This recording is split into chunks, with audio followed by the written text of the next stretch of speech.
Lugares Comuns, com cientista PhD e podcaster Altair de Souza. Altair, quais seriam as razões da falta de intimidade do homem com o próprio corpo? O fato de termos sido criados numa sociedade falocêntrica e uma excessiva comparação entre os homens influencia nisso?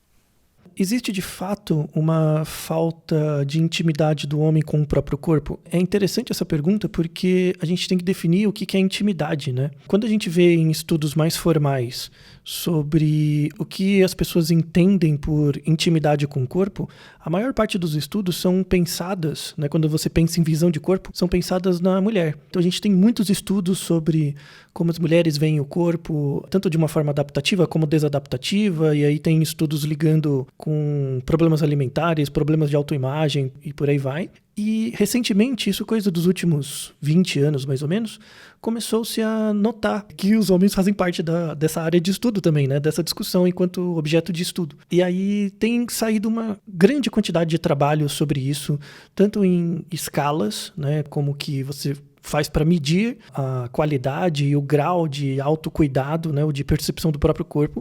E muitos desses trabalhos validados em homens. E aí tem resultados bem interessantes, assim. As duas facetas principais do estudo, né, da imagem do corpo, né, quando você mede isso, a avaliação que o indivíduo faz sobre o seu próprio físico e o grau no qual o homem ou a pessoa investe na sua aparência. Então a imagem do corpo tem uma parte passiva e uma parte ativa. A parte passiva é como que você avalia seu estado físico. E a parte ativa é o quanto você investe para melhorar a sua aparência ou o seu estado físico de saúde. Não precisa pensar numa questão só estética. O interessante, assim, é que com base nesses trabalhos atuais, a gente revê um pouco isso. Que a questão não é que o homem tem pouca intimidade com o próprio corpo. É que a visão do que é ser homem é dada por uma percepção muito pobre. Né, sobretudo da saúde, muito mais do que o corpo em si. Não existe uma associação entre autocuidado ainda. As coisas têm mudado recentemente, né, mas, em média, não se tem uma associação entre masculinidade e autocuidado.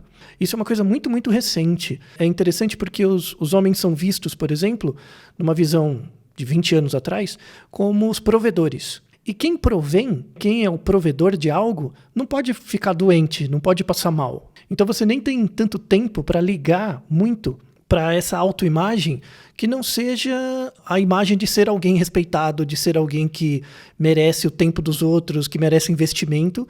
E aí quando você pensa em saúde, né, em vulnerabilidade, isso é inversamente proporcional à figura do provedor. Não é que o homem não tem intimidade com o próprio corpo, é que na verdade ele usa o corpo como um objeto social diferente, com outros usos, onde a saúde não entra como um elemento. Então a gente já tem muitos trabalhos que mostram que os homens se preocupam muito menos com a saúde, eles demoram mais quando manifestam algum tipo de sintoma para procurar.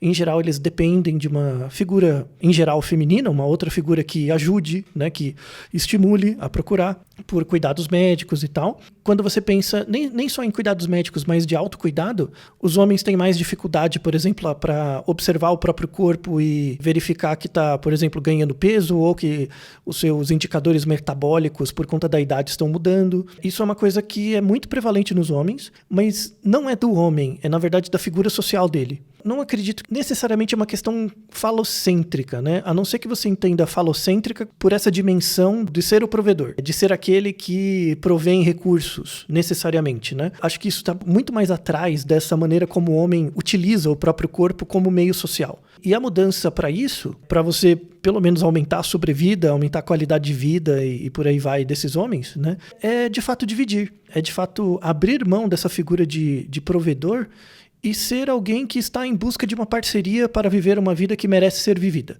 Essa parceria pode se estabelecer com um outro que não necessariamente vê esse homem como o provedor necessário, né? Na verdade, pode ser o provedor parcial, por meio de uma parceria mesmo. Isso abre espaço para o autocuidado. Então, a grande mensagem dessa resposta é assim, quando você é visto ou assume o lugar do provedor, você não tem tempo para se cuidar. Então, a sua intimidade é algo muito estereotipado. Você avalia o seu próprio estado físico, mas você investe pouco nele. Ao passo que você tornar as relações humanas, sobretudo afetivas, menos verticais e mais horizontais, passa também, um dos reflexos positivos disso vai ser uma maior autopercepção e também um maior investimento no seu próprio cuidado com o corpo. certo? Obrigado.